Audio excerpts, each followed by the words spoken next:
sister and 4 brothers sisters together. So from here we take the train to Lhasa. So I took a picture there to memorize that. So this is when we were in Lhasa. We lived in a soldiers' hotel, very safe. At that time, Tibet was preparing for a celebration. So lots of soldiers were walking in the street. 2 days before we got on the train, a bomb was found in the train. And then 4 days before we got into Tibet, a few people got killed, including 1 soldier. So that's why they have so many soldiers walking in the street. So the taxi driver said, well, I'd like to bring you guys to this place. It's much safer. And then we said, oh, okay, well, thank you. And then we did. So that's the square in front of a temple. So there are lots of souvenirs over here for sale and very special.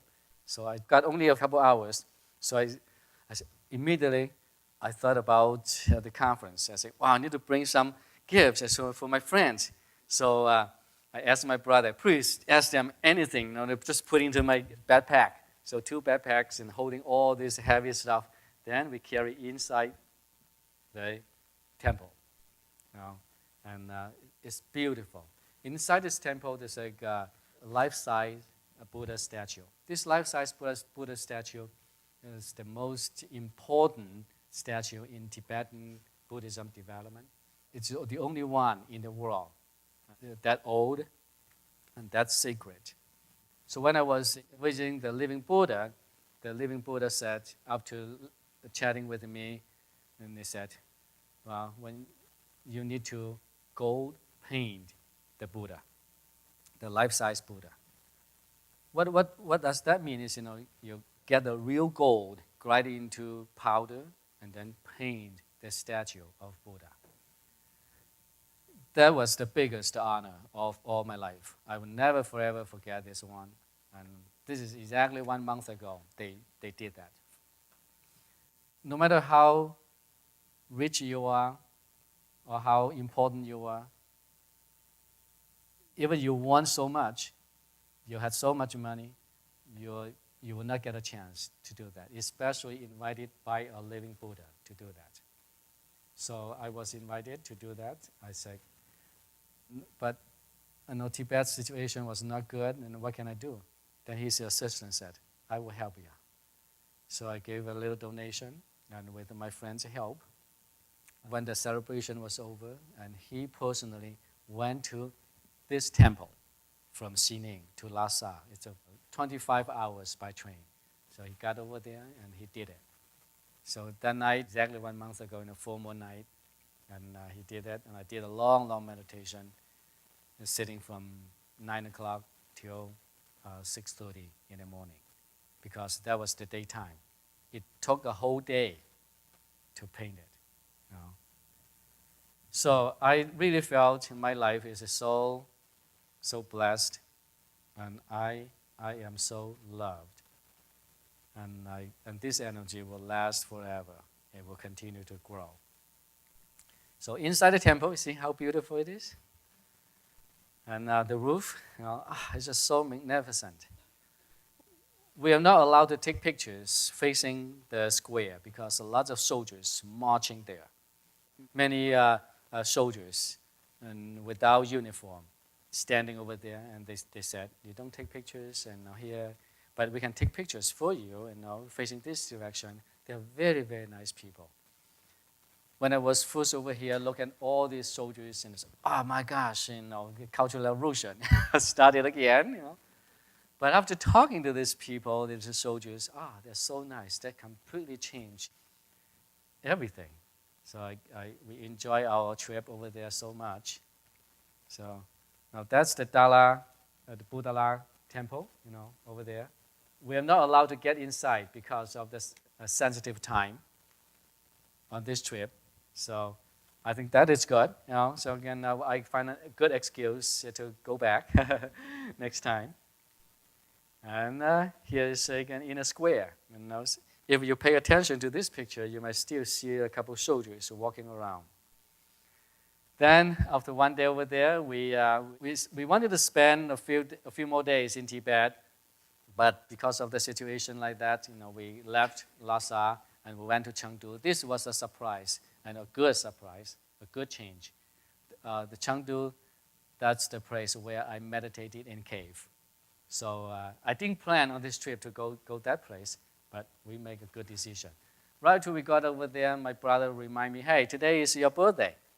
That's Chinese lunar calendar. First time after our, all of us got married and got our family, we didn't get time to get together to travel. Now we got a chance, so we did a good celebration there. Officially, from that day, I announced to the world, I am 51. Then from there, we visit this, the biggest statue carved on the crypt of a mountain. It's a whole hill. It's a big, big statue. This is on the head. The bottom is way, way down by the water. Then the monk master who raised money to build this building, he had a little temple over there. This was the cave he stayed, he lived. So I admired him so much. Then I asked my brother, well, not many people walking by this place. So I asked my brother, would you please stand outside, asking people not to come in? And in China, you can do that. In the United States, no, you don't do that.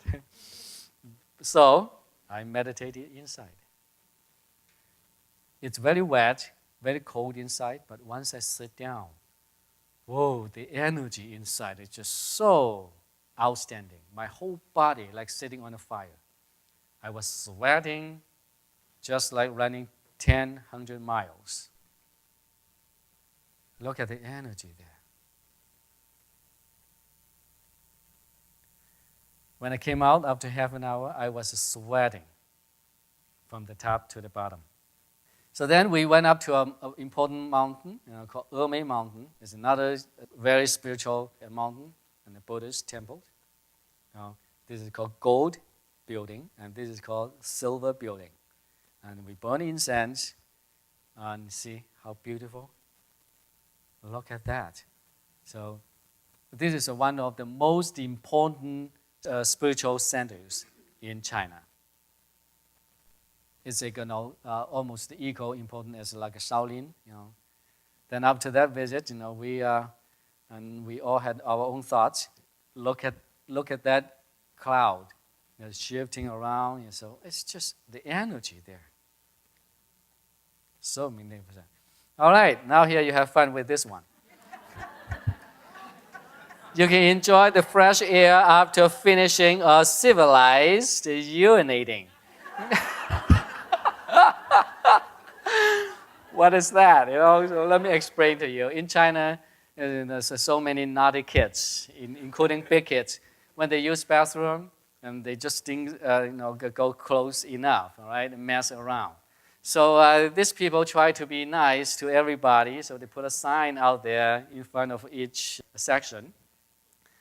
And in the Chinese, I ask you, hey, be nice and keep everything clean and fresh. That's what it meant.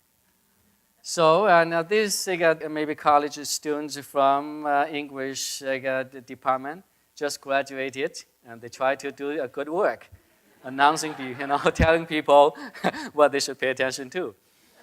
So and now it took me for quite a while and I still couldn't figure out what is called civilized urinating. That will be a mystery forever. Then now this is the most famous aggregation in China. It's the river and the water, how before this guy came into this area to do this project, this city every year got flooded. And after that, it became so important in the whole agricultural system in Sichuan province. So this is what he did. At that time, it was just so amazing.